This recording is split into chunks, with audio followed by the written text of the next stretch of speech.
Hi, I'm Garry Kasparov, and I'm here to answer your chess-related questions from Twitter. Why do all, chess players point at pieces, squares with middle finger? Do we? I'm not sure. I never paid attention to that fact. Maybe we have to ask a psychologist to see enough samples for us to come up with such a definite conclusion. Bishop or knight? Depends if you're religious or not. The general assumption is that both slide pieces are of equal price in pawns. I think Bobby Fischer was the first one who indicated that bishop should be valued higher, 3.25 versus 3 pawns for knight. I was more reserved. Actually, I put 3.15 for a bishop. But now, looking at some of the computer games, I would say that maybe Fischer's evaluation was correct. After machines played millions of games, we just learned that bishop's value is simply higher, since in many more cases it was more useful piece. Do I have to develop all of my minor pieces before activating my queen? The answer is yes. Queen is the strongest piece, but you can argue it's the weakest one because if it's attacked, it has to move away because it's its most valuable piece. I can come up with many opening positions where activating the queen is very natural. So there are many openings where your queen is being developed at as early as move 4 or 5. I would recommend for weak players to follow the rule and not to bring your queen into the battle too early. But for those who are making progress in the game of chess by studying openings professionally, you have to be cautious all the time, trying to apply general rules universally all the time. Why do chess players tend to castle even if it severely restricts the king's movement? King safety is a number one priority. And obviously, after castle, you remove king from the vulnerable position in the center. So restricting the king's movement is not as dangerous as leaving your king in the open.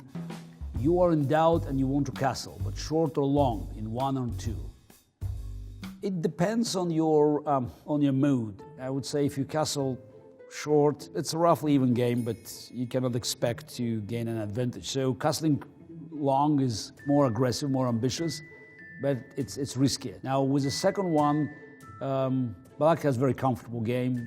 They can simply castle short and they have excellent position. I would probably go short castle, but maybe it's my age talking.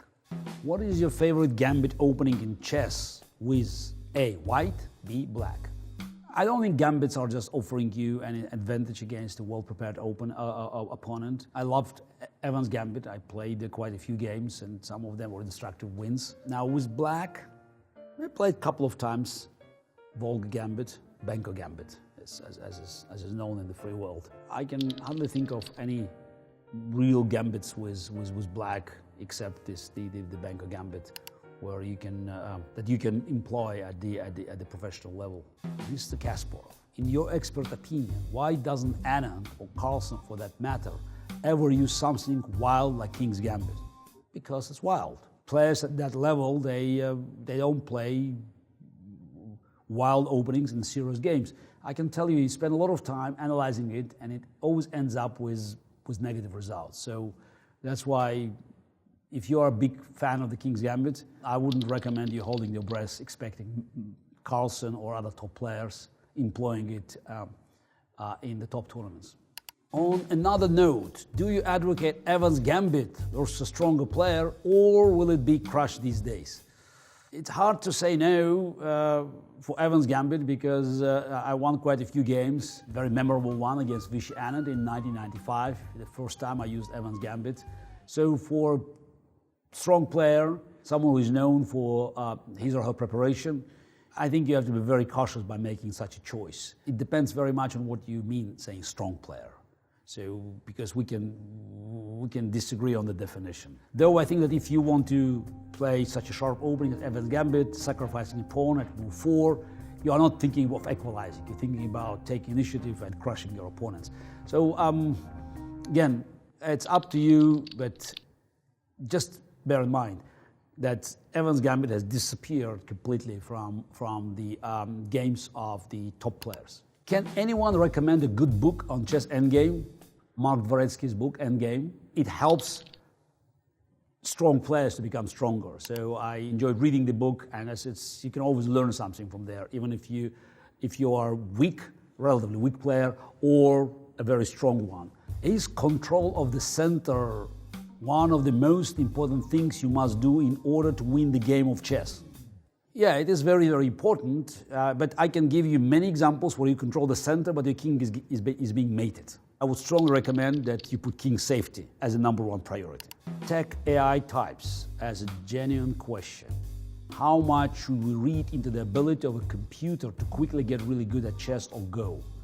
It's impressive, but it's also about logic and involves very constrained and ultimately limited choices.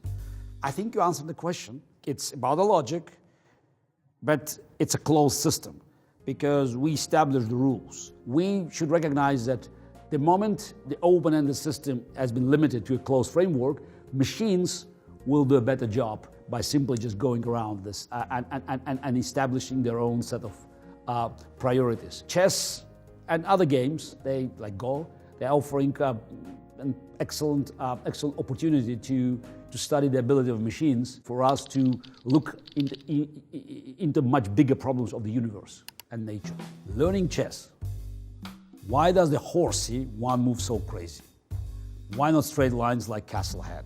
I can tell you that in any version of chess, there are different rules and different patterns. For instance, the Japanese game called shogi, it has many different rules that are very unusual for our eyes because we train just to look at our version of chess. I think it's a combination of the different abilities of the pieces, and I can tell you that our forebears did a great job by actually coming up with such a balanced game. Thank you very much for asking all these questions. They were very different. Some of them are too professional to my taste.